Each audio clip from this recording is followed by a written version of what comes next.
Okay, I want to call to order today's meeting of the Distress Union Appeals Board. I want to recognize that we do have a quorum present. Name's Paul Joyce. I'm not the chair, but I am going to open the meeting and start the meeting today. Appreciate it. Want to recognize that we are in compliance with the open door law. Proper notices have been presented. First item on the meeting today is public comment. We have one person, Ms. Tyndall, you're signed up to sign. So if you would please come forward and share your thoughts. Thank you. Thank you.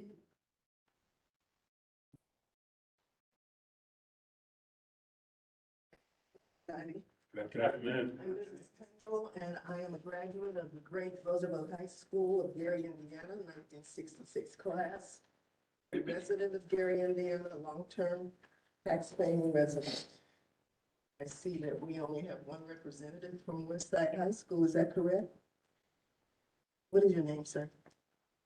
Oh, she's speaking to Nathan. Nathan Williamson. Mr. Williamson. Mm-hmm. I want to know where we're going to go from here. We've got several things that have not been addressed. We've got many things that need to be addressed. We still do not have a decent yearbook for our graduates. We don't have a set, I don't see the time, Nick. That's right here. Okay. I'm sorry. I'll give you one more. I'm going to what? I'll warn you when we get close. Thank you so much. Yeah, we have a discrepancy in the number of graduates for Westside Leadership Academy. We can't seem to get a number of graduates, one single number from the administrator. We've got 143 names of graduates printed on the class T-shirt, 237 listed in printed graduation programs, 183 pictures in the yearbook, 203 students in the graduation class photo, and 28 students represented by a Cougar paw print. There are no names under the persons that participated in sports, and we don't have any listing of undergraduates, you know, freshmen, junior, and seniors. We don't have any of that in the yearbook. This kind of I call it sloppiness. I call it inconsideration.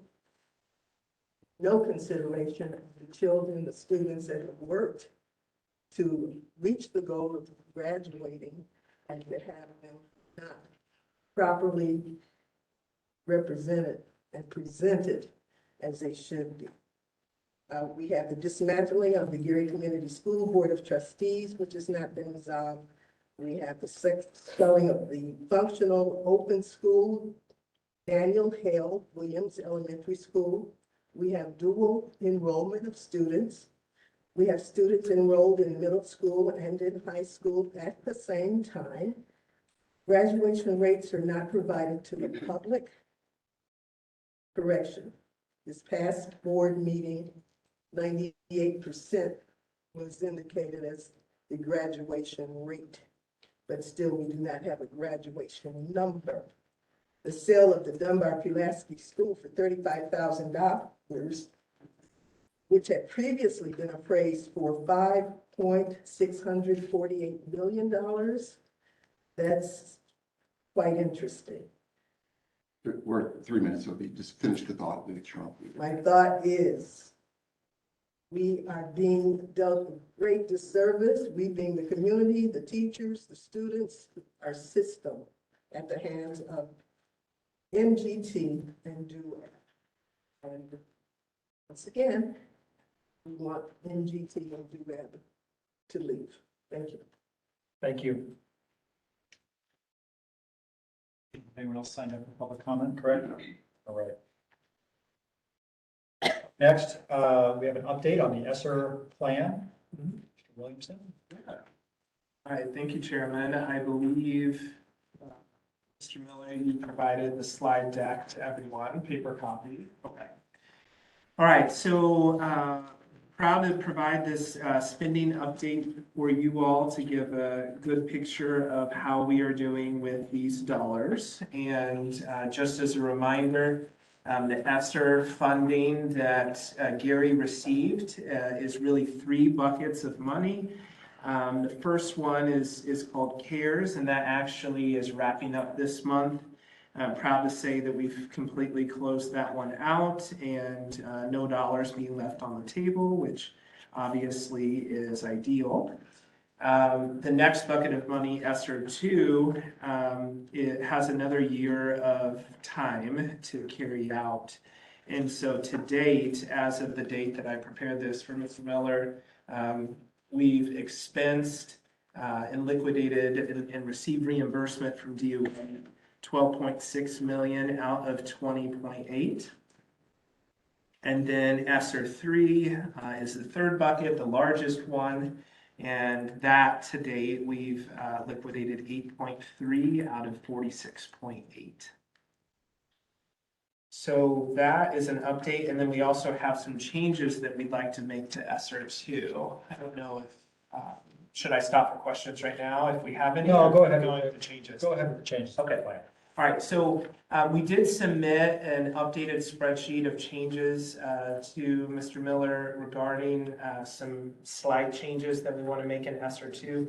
It's substantially similar to the first iteration that you would have approved last March. Really, to sum up the changes, it was brought on by us needing to add more money and the addition of the term West Side to the elevator line item. We've had some recent elevator problems at West Side, the only elevator, and so it needs immediate fixing. And so thankful for working together with Pete of trying to get that approval ASAP, but wanted to brief the whole board on those changes. So we did have to add about 130,000 to that line item. And then really the rest of the changes are just updating actual costs. So the actual cost of the vehicles, the actual cost of the tennis courts, playgrounds, and so on. And then after an internal assessment with our team, we chose to remove the windows from the plan.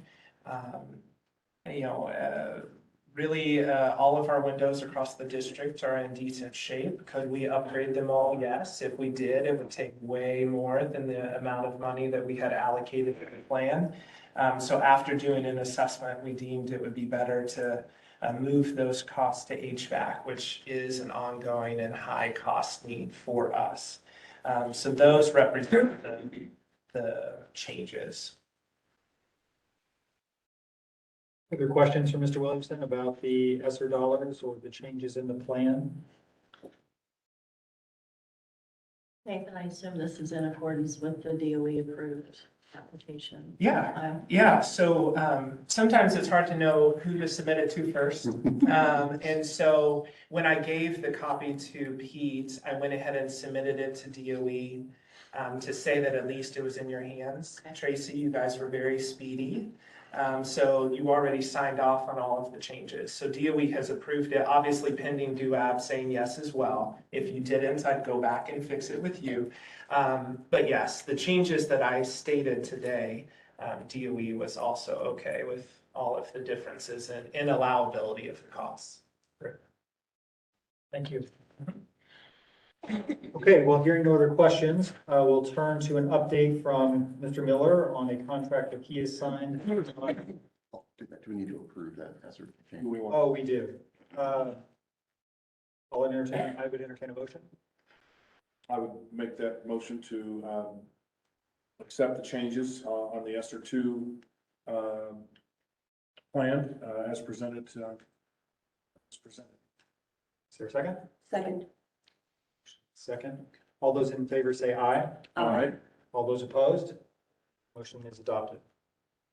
All right, now that contract. Very good. So had one contract that I had authorized since the last meeting, and that's what prompted the change to ESSER. So just want to get that explanation. So Otis Elevator recommends some changes to the one elevator at West Side. And there are folks that do use that elevator, wheelchair folks trying to get from first floor to second floor. Anyway, prior to Thanksgiving break, they had basically offered a couple different plans. One would be basically a kind of a full refit of several materials inside, and then kind of a cheaper option. And so the decision was to do a cheaper option, which is what I had approved prior to Thanksgiving break. Thanksgiving, they go in, open it up, and just had taken a look at it, said, now we really, I know we gave you a couple options, but we really think that the total retrofit is what's necessary. So that amount went up to 216,000 and some, which was over the 100,000 that had been put in place for ESSER. So that and the other changes that were made is what prompted to update the ESSER 2 plan, which those have been made. And I think that work is still being done, but that's what caused the urgency to have that done, because it was down and unusable after they came back from break, which is why we normally I would not want to seek your permission and not forgiveness and so forth. That's why it was done in that order. Questions regarding this contract? All right, thank you. Thank you. Thank you. Up next, we have 3 additional contracts that exceed Mr. Miller's approval authority on his own. They come to us from the school. Mr. Miller's reviewed each of these, but they're here for our consideration. All right. Williamson? Yeah, thank you. So the first one we'll talk about is the flooring. This is an approved activity that you've seen in the ESSER 3 plan. And so we have done a district-wide assessment of really what flooring is an urgent need, not a cosmetic or a desire, but something that represented a safety issue or could in short order. So we polled all of our principals, tell us what flooring issues you have in your building. They shared a list with us. We went out and inspected it all, what things we could do in-house, what things that we needed to outsource. So this represents a compilation of all of those needs represented by those buildings. You'll see it's 5 that are named there that we needed to outsource. And we're using Target, which is a vendor in our cooperative purchasing agreement that gives us, the state negotiated prices. And this one is in the amount of $357,274. Let's go through all of them. Okay. Any questions? The next one, if you remember last month, you all approved phase 2 of our network infrastructure renovations that really was renewing all of the IT wires, the switches, the guts of the IT system. If you've ever seen a large IT system, you can envision a room that has a lot of wires and a lot of heat, and it needs specific cooling features to make sure that that equipment does not get damaged, stolen, or overheat. The vendor for that phase 2 refreshment does not do this piece. They stated that in our phase packet from last time. So we had to bid this out. We did bid it out and received no bids. So then we approached a vendor that we've used in the past that did closets before for us, these IT closets.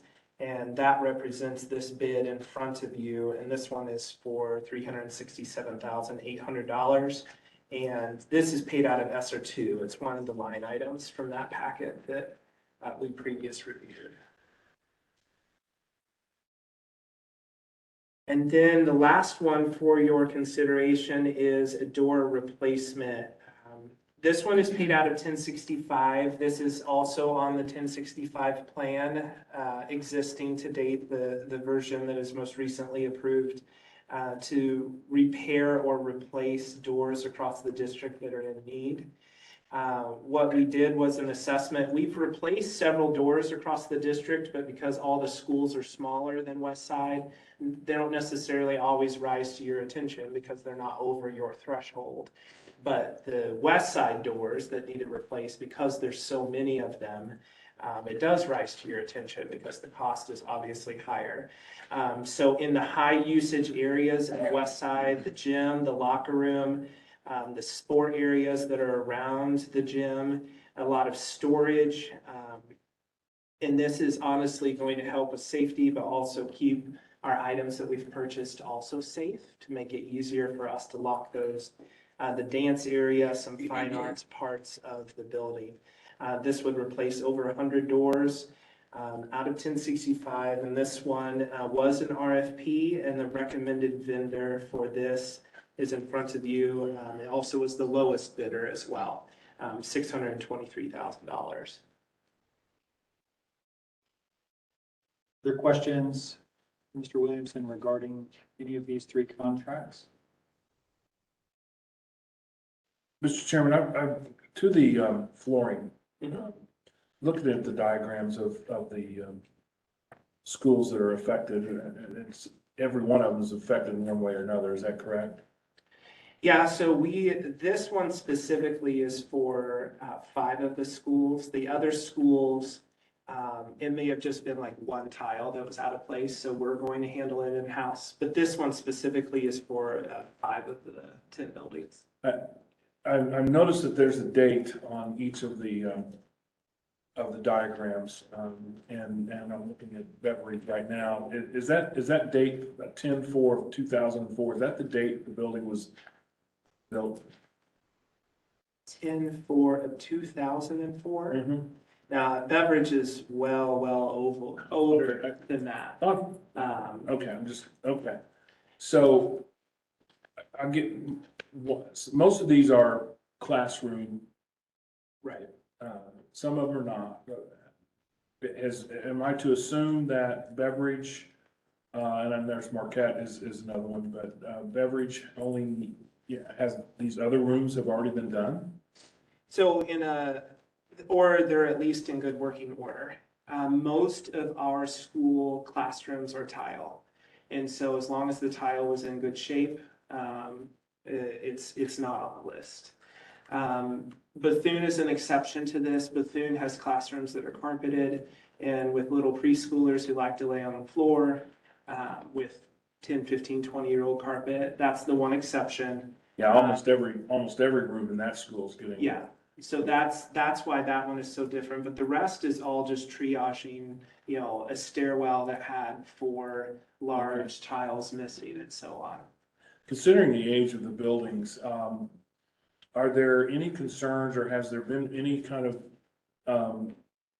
work done or due diligence done to see if there's any contaminants, lead or asbestos? Thank you. Right, yeah, so every time we've done flooring, that's been part of the consideration of it. Since we're not replacing much large-scale tile, if we were, then yes, you would see a large asbestos quote with this, because most of our tile is 1970s tile that has asbestos in the glue. And so that has been a consideration every time, but since this is a lower amount of tile, yeah, we're able to handle it through this vendor and with one of our partners. Okay. What you're saying is, to the extent there are asbestos issues or other things, they'll deal with those as part of, just Correct. through their internal processes. Yes, yep. Has each school's gymnasium's floor been replaced, or those that need to be replaced? Okay, so that actually is going outside of this project. The only other known flooring project that's going to come your way, and I think we talked about this a few months ago when we were talking about where we might redistribute some funds. And flooring is going to be one of them. We do anticipate there being extra money in there. The one other project that we know of is going to be refinishing West Side's main gymnasium and Williams Elementary's main gymnasium. Both of those have some buckling, some very sanded spots that need addressed that are slick. The outside, so we have assessed those two, but this vendor doesn't do that work. So that actually probably will be on your agenda January, February, March when we get those results back. for approval. But the rest of the gymnasiums, we've deemed them to be in at least solid working order. Are they wood or are they? I can recall some elementary schools having tile Yeah, floors as well, and yeah. just curious. The two that I'm talking about are wood. Okay. I'm trying to rack my brain of It's not- each gym I've that's been okay. to. I know the majority of them, to my knowledge, are wood. Okay. Thank you. Is it just patching them up or just starting from scratch as far as?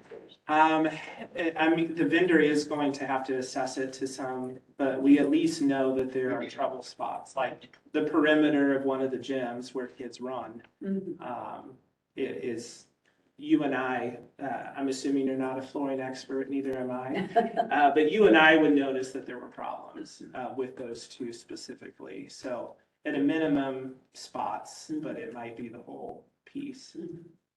Have you decided to replace these with wood floors, or did you consider synthetic at all? Obviously, we want to try to keep the cost down. And so if it's salvageable, where it can patched or sanded, and we'll go that route.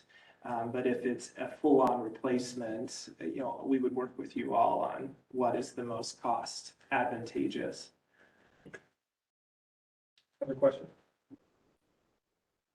All right. We do have to approve these.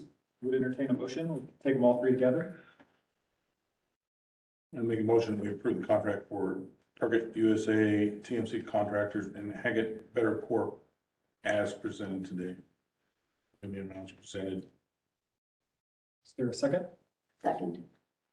Any discussion on the motion? All those in favor say aye. Aye. Aye. All those opposed? Motion is adopted. Contracts are approved. Thank you. Thank you. That is the conclusion of our scheduled business. Is there any new business to come before the board today? All right, with that, we will adjourn our public session and then shortly transition to our scheduled executive session. Thank you. Thanks.